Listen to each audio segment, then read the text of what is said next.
Hey everyone, I want to show you something. I want to show you the real secret to board game design. Ah! Woo! You want to know what it is? It's these right here. And now I don't specifically mean like Splendor and Lords of Waterdeep. These kind of just, that's awkward. These just happen to be two of my favorite games that I, funnily enough, grabbed from my shelf. I just kind of went to these, two of my favorites. It's great. But these are the secret to how you become a great board game designer. And what I mean by that is, just gonna toss these really quick. And what I mean by that is you need games to be a good game designer. You need to play as many games as you can. As many games as you can get your hands on. Doesn't matter if it's a new game, an old game, whether it's in the top 10 hotness on Board Game Geek, or if it's rated, I don't know how far Board Game Geek's rating goes, maybe 6,000. Maybe play some even unrated games on Board Game Geek. It doesn't matter. It doesn't. Just as long as you keep playing games. Because without having the insight of how other games have the knowledge base that you need to know how to make your own game. And now I understand, I know some people do make the argument, you know, Dave, I don't want to play tons of games because I don't want existing games to influence the decisions I make in creating my own game. And, you know, I get that to a point. But what I would say to that is you need to still have a base. You need to have a base level understanding of how board games are made, how they function, how they tell stories. Now, if you've ever played video games before, they tell stories in a very different, very specific way. You know, video games have the ability to teach through emergent gameplay, which is basically this concept that players learn how to play your game by playing it, by coming up against basically roadblocks that's put in the game by the designer, and then basically force them to learn the controls. There's a ton of really great case studies on how to teach players through emergent gameplay through the use of really fantastic old school game called Mega Man X, which basically drops the player in, no tutorial, nothing, and just basically says, okay, you're in the game. What do you do now? Right? So video games have the ability to teach through emergent gameplay because there is, you know, a processor behind there. There is thousands upon thousands of lines of code in the background that kind of control what the players are able to do. That when they push a button, it basically gives them feedback on that. So you press A, you jump. Great. That's the very kind of early steps of emergent gameplay. Board games, we don't have that. We can't teach that way because there is no output from the game. You know, if a player picks up a card, it doesn't do anything. Picking up the card doesn't trigger something on its own in a vacuum. The player has to pick up the card, read what it says, and then do the thing. They have to interact with the game to produce this effect from the cause of them picking up the card. And you won't know how to create these experiences without having an understanding of how games work on a more fundamental level. So you really need to play games. Now, for those of you who may say, you know, I don't want to play a lot of games because I don't want it to influence this design that I'm working on. So like, let's say you've had your idea, which we've talked about before, isn't worth a lot, and you've already gotten down to the table and you started working on it, right? That's best thing in the world. You're doing fantastic if you're on the table and you're already working and you're already developing on stuff. And you say to me, well, I'm working on that game about throwing dice at your friends. Great, I love it. I'd love to see a game like that.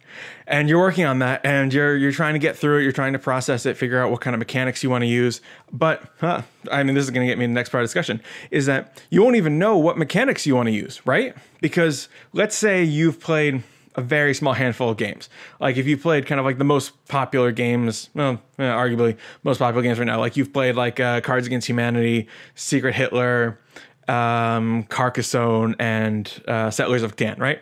I think most people have either heard of or gotten some kind of hands-on with at least 3 out of the 4 of those games.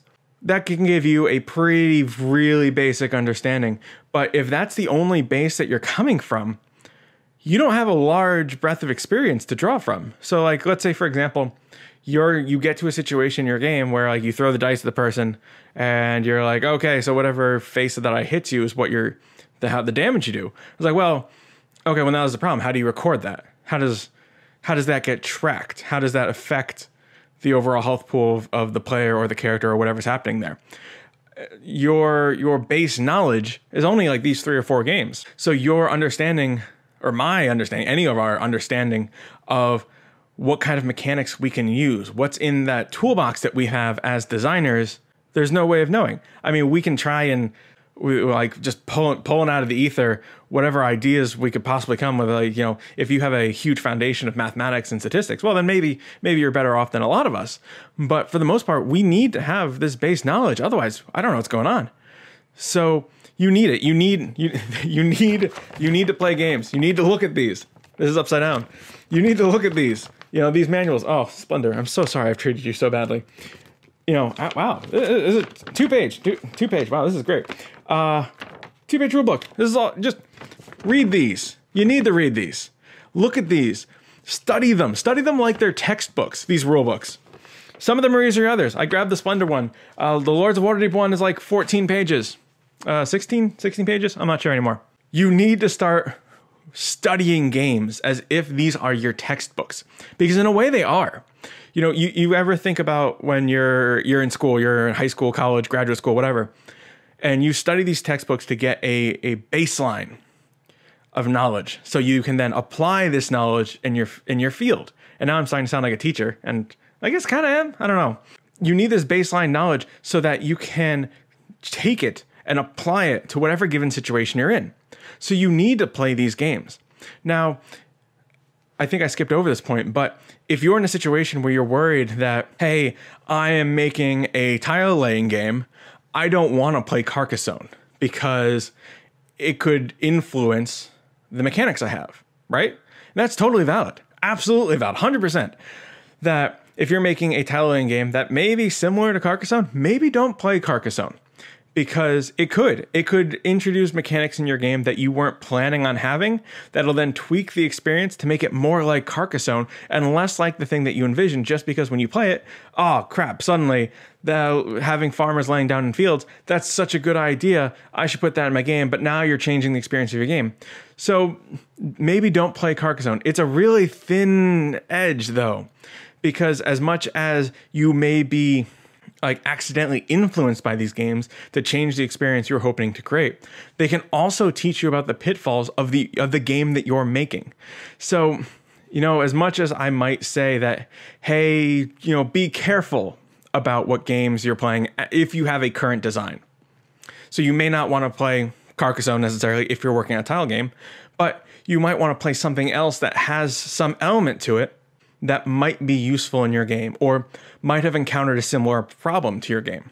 I can think, for example, when I was working on Exorcism for the House of Monkton Falls, I played a absolute ton of Lords of Waterdeep. A lot of people say it's like a cross between Pandemic and Betrayal, but that's less true than what was actually going on in my mind, because when I was creating the Exorcism at the House of Monkton Falls, I was playing a ton of Lords of Waterdeep, because the game mechanically and in terms of problem solving is way more like Lords of Waterdeep. Granted, a cooperative version of Lords of Waterdeep, but very much similar to Lords of Waterdeep. And I played a ton of it. And surprisingly, it's still one of my favorite games. So kind of go figure on that one after playing it like, 20, 30 times, maybe probably more than that. Still one of my favorite games. So that actually says a lot for Lords of Waterdeep. But I played Lords of Waterdeep a lot. My game never changed because of Lords of Waterdeep. It never took on this aspect I didn't want, because you really have to be aware when you're playing to learn. It's a very different experience than playing for fun. As you play to learn, you'll find that you play way more slowly, way more deliberately. Most of the time, you'll probably lose. I lost a lot in Lords of Waterdeep when I was playing it to learn. Although a lot of those times, I was also just playing it by myself, because I just wanted to see the mechanics work and see what would happen with certain types of strategies and certain types of paths that player can take. Even just looking at player agency, seeing kind of what the value of certain actions are at any given turn based on the board state. These are kind of the things that you want to look for as you're playtesting. You want to see how much influence the player's actions have. See what kind of story see what kind of narrative is being built with each player's turn. So don't get wrapped up so much in, I'm going to end up borrowing mechanics from these games because, you know, they're going to get in my head and do this. That's not what it's about. Yes, you will learn new mechanics. Absolutely. That's inevitable. But what you'll learn more of is how these mechanics interact to create these board game narratives and how they help guide your players through the game and teach you how to develop board games. Now, I know I'm saying go out and get all these board games and play them, and you know, this is going to be the key to you becoming a great board game designer, or at least a better board game designer. And I can kind of hear in my own head me saying this and being like, well, hold on. Board games still cost money. They're not free. This is going to cost a bundle, and it does. You know, I still have I have a reasonable collection. It's small in comparison to a lot of other designers that I know, and even a lot of the other hobbyists that I know. But you can subvert this a little bit. So there's a couple of easy ones. First of all, if you belong to a board game group, there's a good one where you can kind of pool your board game resources with other people and be able to play a lot of new games that way, or just a lot of games that way. I shouldn't say new games. Playing any game is good. So that's one way. Also, check your friendly local game store. A lot of local game stores have board game libraries that you can use. I know my local game store, Quarterstaff Games, up in Burlington, Vermont. They have a small selection. I mean, not small. They have maybe like 25 games that you can just go into the shop and play. Your friendly local game store may also have a board game night. You know, mine has that as well. I think it's I think it's maybe Sunday nights now, where you can go and just bring a game, or you know, if you don't have a game you want to bring, you can just go and see what games people have brought and try games that way. The other thing that you can do, and I do this a lot, just because I can't always get to board game nights. You know, I have a job where it is difficult sometimes to get to these late night events. What you can do is watch game reviews or watch how to play videos. You know, I love watching Shut Up and Sit Down's board game reviews. They inject a lot of humor into their board game reviews, which make it really, really fun to watch. But they're also very informative. They're like, I want to say like 20-minute videos that kind of go pretty in depth, especially on their opinions of the games. I would also say that watching Rahdo runs through games is great. If you're designing a miniature game or a like miniature style battle game, Rerolling Ones is great. They primarily do Games Workshop games. There's also Guerrilla Games, which does a huge variety of games, including some like Throwback Thursday ones, which a while ago they had done a series on the old Games Workshop game Battlefield Gothic. That was a ton of fun to watch, especially if you're into a space battle-y thing, which is something I'm really into right now. So there's a lot of resources, and watching reviews, you'll also get an idea of what people are looking for in games. Now, when you're out in public testing and demoing and getting player feedback, you're going to get a ton of that. But if you're still in the very early stages of your game design, it can be really helpful to find out. You can kind of see what some people are looking for in games. And, you know, reviewers are popular because they have opinions that kind of jive with other players, and people kind of can feel that kind of connection with reviewers. You know, you buy a game that a reviewer says is good because you find that they have a similar opinion about games as you do. You can kind of find out a lot about what players want in a game from watching reviews. It's a fantastic, super helpful thing that you can do. And I find myself a lot of times watching a couple hours of reviews a day, which that sounds bad, but it's all research. I promise, it's research. It'll be great. And so that's it. Like, you have to play games. I know that's it's going to sound so simple, and I'm sure most of you are playing lots and lots of games, but I just want to make sure that there isn't a misconception of this. I know in my early game design days, I didn't play a lot of games. I mean, I didn't own a lot of games. You know, financially, it was hard to invest in that many games at one time. And I kind of struggled with that, which is how I kind of found getting into watching reviews and watching playthroughs a lot. And if I knew how important it was to play games, you know, I might have played more research games when I was developing Exorcism. I know now that when I'm working on my current designs, I am playing and watching way more games than I ever would have thought I could or should. Just trying to see how these interactions work, because that's really what's going to help you. Having this base knowledge of how games work is only going to make you a better designer. It's not going to make you worse. It's not It's not going to hurt in any way. You may sometimes feel like you're putting all of this time into doing things that aren't designing games, but you need to feel comfortable with games. You need to feel comfortable in this kind of realm where games live and where game rules and mechanics live. And you have to be able to feel like you can just rattle off mechanics or rattle off solutions to problems that games are having. That is what I would call the secret. And I hate using that term. I don't want to sound super buzzwordy. If you feel like you're stuck on a design and you're having trouble, go play a bunch of games. You know, if you're having trouble problem solving a certain thing in your game, go play some more games. Just make sure that you feel like you have a good enough baseline knowledge of how games work to be able to then make your own games. So that's going to wrap it up. I hope you enjoyed this video. Again, I'm really liking doing these, so I hope you like watching them. If you're interested to keep watching more, hit subscribe on YouTube. You can follow us on Facebook. You can go to our website, thescreamingbrain.com. There's a bunch of blog articles and other stuff on there. You can find us on Instagram.